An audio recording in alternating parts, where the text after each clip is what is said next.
story in the anthology is a fragment of my novel Umami.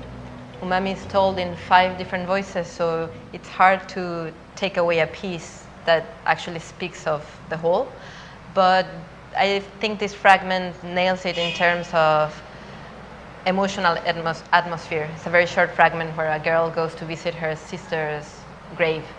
And I read it a lot aloud in front of public, and the public always laughs and cries, which is what I wanted with the whole book, so that I decided to put down for the anthology.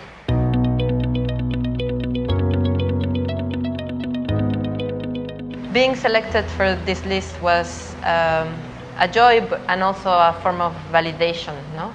You work for many years alone before you are ever read. You're always wondering if you're gonna be able to get to a reader.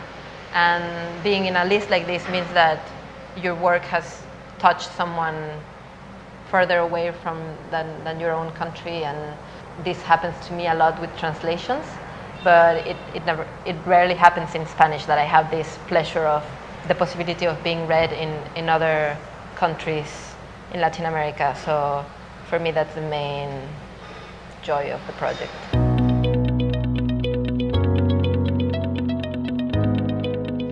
To be Latin American for me in nationalistic or regionalistic terms doesn't really mean anything. I don't have I'm a Latin American feeling particularly, but I do treasure the fact that we share a language and that I live in places where my language is not spoken. I've been away from Mexico for almost 10 years.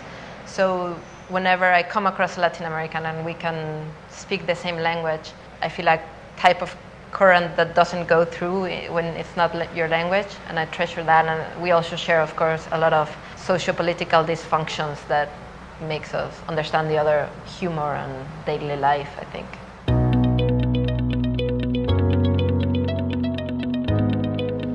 My favorite word right now in Spanish is hipopótamo, and it's the same in English, hippopotamus.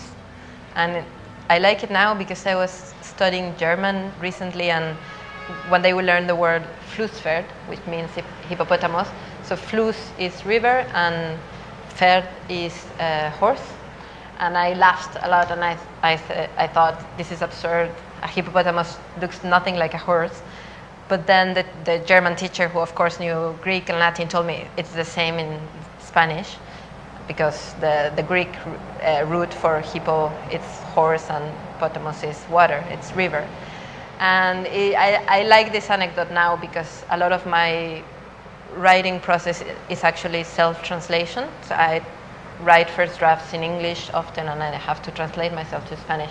And I often find myself getting frustrated with Spanish, like feeling it's not enough.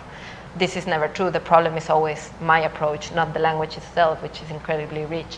So this word reminds me that there's a lot of minds to uncover in Spanish language for me still, and forever, I think.